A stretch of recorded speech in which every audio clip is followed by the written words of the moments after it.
Yo, what's going on, guys? We are here with my off-season prediction, off-season outlook, off-season preview, whatever you want to call it. We've done basically every team. The only teams we haven't done today, you'll hear the Rockets and the Clippers and the Timberwolves.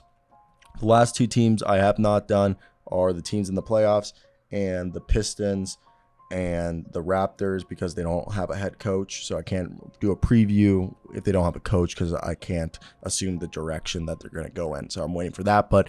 And then the playoffs teams, obviously we got to wait till they get eliminated. But let's get right into the Timberwolves ones. As you guys know, if you haven't seen this, and if you have, I want to hear your prediction. What do you want this team to do, the Timberwolves?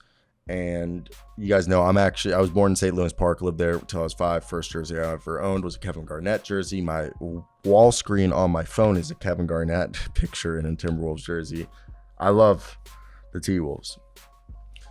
And everyone knows that one of the happiest moments of my life was, I believe, 2011 when Ricky Rubio came over. Now, Minnesota went 42-40. We lost to the Denver Nuggets in the first round of the playoffs. Obviously, that's not what we wanted. And we have just the 53rd pick of the draft. Now, if I had to assume who we're going to draft with that, I honestly, guys, we're either going to get a wing player.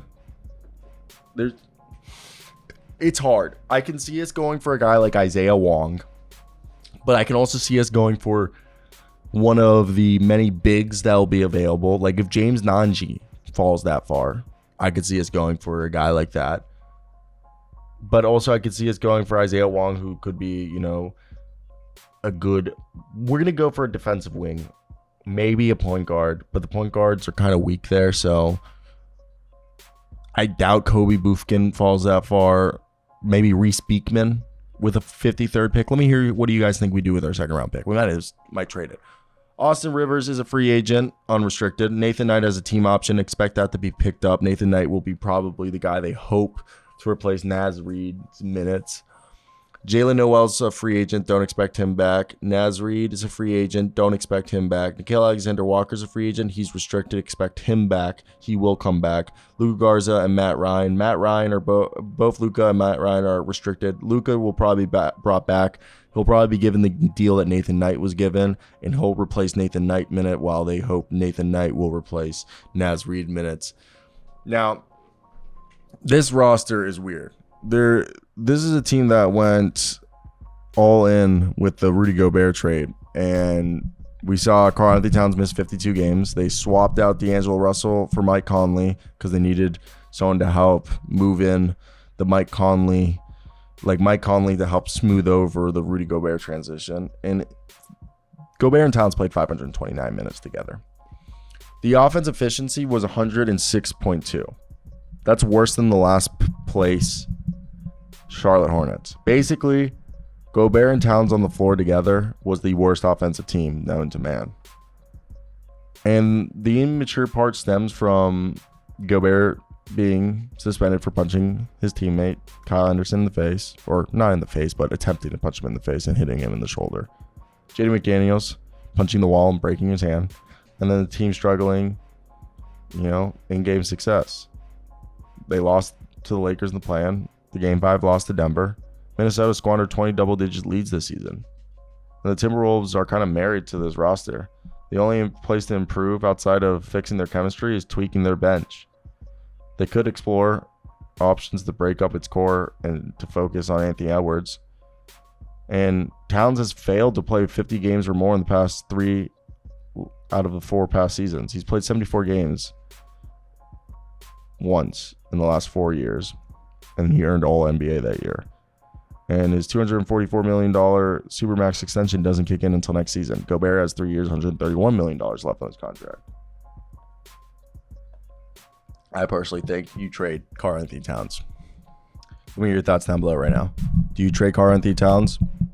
I personally think you trade Karl-Anthony Towns. You have to. How do you build around, how do you build around the Timberwolves? Okay? I don't know. It just seems impossible at this point. And I think when I look at my T-Wolves, it's just a mess. It's a mess. It's a mess. It's a mess. And For my own, I don't know, man. It's hard to see this being okay, and it all being all right, okay? Because it's not all right. It's not looking good. I think it's depressing when you look at Carl. Because let me say this. Sorry, I kind of got off topic, but Karl-Anthony Towns is supposed to be in the same class as Nikola Jokic and Joel Embiid as the best player, as the best center in the league, and an MVP candidate, but he's not. People don't realize Karl-Anthony Towns should be averaging 25 points, 15 rebounds, and 7 assists, and 2.5 blocks a game and a steal. He's supposed to be the most complete all-around center in the league, but he's not. And I'm done with him. So let's talk about the offseason's finances. The addition of Conley at the trade deadline has Minnesota committed to $144 million in salary, 18 below the luxury tax. Conley, Taurean Prince, and Jordan McLaughlin all have partially or non-guaranteed contracts, but the Timberwolves wouldn't even gain cap flexibility by waiving them. So expect him to stay. Conley's contract will become guaranteed for $14 million and then fully guaranteed to 23 on June 24th. Prince's $7.5 million salary becomes fully guaranteed on the 28th of June, and McLaughlin $2.3 million fully guaranteed on June 30th. Expect an extension for Anthony Edwards to happen. That's going to be the priority. He's going to be eligible to sign a 5-year, $207 million. That could increase to $249 million if all NBA language is included. The games without Towns, Edwards averaged 25.5 points, shot 38% from three. He ranked top 10 in total points off drives per second spectrum. A rookie max extension for Edwards would make the Timberwolves the only team in 24-25 with 3 players on a max deal. Now, obviously, Edwards is priority 1, then Jaden McDaniels is next in line. The forward was one of the league's elite defenders, and he'll likely be on the all-defensive teams. He ranked top 10 in both field goal percentage allowed as the closest defender and the field goal percentage allowed at the rim per second spectrum. The forward's certainly worthy of the new contract, but how much stock does the front office put into a season-ending hand injury? New contracts for Edwards and McDaniels this offseason, combined with Towns and Gobert, would see them committing more than $140 million a year to 4 players. Reed can get an extension, Noel can get an extension, McLaughlin can get an extension, and Gobert can get an extension. This team literally is entering only $18 million below the luxury tax, and the non-taxpayer mid-level exception is available for both players do end up leaving. And before breaking his wrist, Reed was averaging 11.5 points, 4.9 rebounds, in 18.5 minutes.